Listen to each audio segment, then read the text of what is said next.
ఇంకో విషయం చూసినట్టే దారి మళ్ళింది. 42 కోట్లు భూ భారతి పోర్టల్లో లోపాలు ఆసరాగా స్వాహ. రాష్ట్ర వ్యాప్తంగా స్టాంపు డ్యూటీ సొమ్ము మళ్లింపు. ధరణి నుంచి ఇప్పటిదాకా ఇదే తంతు. 6 ఏళ్లలో 52 లక్షల లావాదేవీలు, 4,300 లావాదేవీల్లో నగదు చెల్లింపుల్లో వ్యత్యాసం. రంగారెడ్డి జిల్లాలో అత్యధికంగా అవకతవకలు.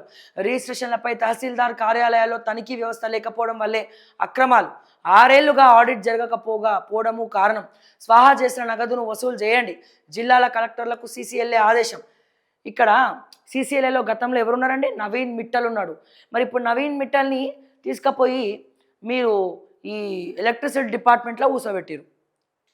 అంటే అవినీతి చేసిన వాళ్ళని మళ్ళీ పదవులు ఇచ్చి కూర్చోబెట్టి మేపేది మీరే.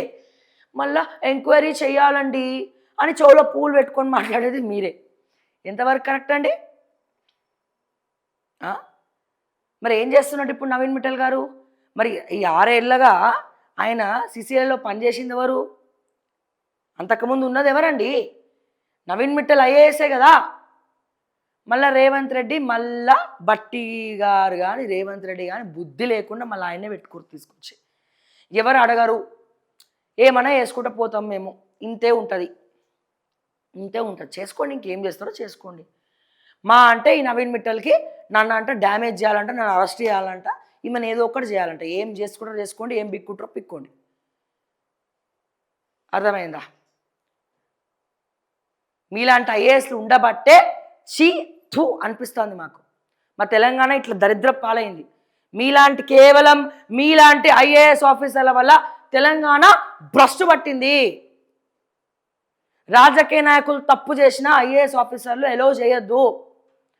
ఇక్కడ ఐఏఎస్ ఆఫీసర్లే రాజకీయ నాయకులు రెచ్చగొట్టి కొంతమంది ఐఏఎస్లు అయితే బ్రోకర్ పనులు చేస్తారు. కొంతమంది వాళ్ళకి కమిషన్ కోసం రాజకీయ నాయకుల్ని కూడా చెడగొడుతున్నారు. వాళ్ళు ఓట్ల ద్వారా పబ్లిక్ బుద్ధి చెప్తారు. కానీ వీళ్ళని ఎవరు బుద్ధి చెప్పాలి? కేంద్ర ప్రభుత్వం బుద్ధి చెప్పాలి, రాష్ట్ర ప్రభుత్వం బుద్ధి చెప్పాలి. కానీ సిగ్గు ఎగ్గు లేకుండా మళ్ళీ తీసుకొచ్చి ఈయననే కూసబెట్టారు. మళ్ళీ ఎంక్వైరీలు అంటారు, అదంటారు, ఇదంటారు. అంటే ఇటువంటి పరిస్థితులు మనం ఉన్నాం. 3,000 కోట్ల భూమిని కాపాడిన హైడ్రా.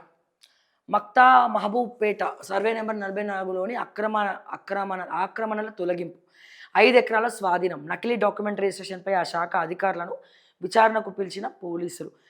ఇప్పుడు ఈ మక్తా మహబూబ్ పేట 3,000 కోట్ల భూమిని కాపాడిన హైడ్రా. శభాష్ రంగనాథ్ చాలా గ్రేటు. 3,000 కోట్ల ఆస్తులు కాపాడినరు. నేను ఒక 6 నెలల తర్వాత మళ్ళీ ఆ డీటెయిల్స్ తెప్పించుకుంటా. ఈ ల్యాండ్ ఈ భూములన్నీ కాపాడడం వెనకాల ఏంది? ఈ ల్యాండ్స్ అని ఎవరి చేత కాపాడిన ప్రభుత్వ భూములు సైలెంట్గా ఎవరి చేతులకు పోతున్నాయి? ఎవరి చేతులకు పోతున్నాయి? ఆన్సర్ అక్కడే ఉన్నది. రేవంత్ గారి చేతిలో, లేకపోతే వాళ్ళ అన్నదమ్ముల చేతిలో, లేకపోతే దీని చేతిలో. ఎక్కడెక్కడ ప్రభుత్వ భూములు ఉన్నాయో అవి క్లియర్ చేయాలి, అన్నదమ్ములు సొమ్ము చేసుకోవాలి. లీగలైజ్డ్గా దానికో లీగల్ అడ్వకేట్లను పెట్టుకొని ఇది మన చేతికి రావాలి. ఏ బినామీ పేర్ల మీద ఉండాలి, లేకపోతే ఒక ట్రస్ట్ ఏర్పాటు చేసుకుంటారు. ట్రస్ట్ ఏర్పాటు చేసుకొని ఆ ట్రస్ట్కి భూమి కావాలని అప్లై చేసుకుంటారు. అప్లై చేసుకొని ఐఏఎస్ల ద్వారా సంతకాలు పెట్టించుకొని ఆ భూములు వీళ్ళ పేర్ల మీద, ట్రస్ట్ల పేర్ల మీద మార్చుకుంటారు. ఇంత కుట్రు ఉంటుంది వెనకాల. బట్ ఈ విషయం ఎవరికి తెలియదు అఫ్కోర్స్. బట్ ఇక్కడ మళ్ళీ 3,000 భూమిని అయితే కాపాడింది కాబట్టి హైడ్రాని పొగడాల్సిందే మనం. కానీ దాని తర్వాత ఏం జరుగుతుందో దాని గురించి కూడా మాట్లాడాల్సినటువంటి అవసరం ఉన్నది.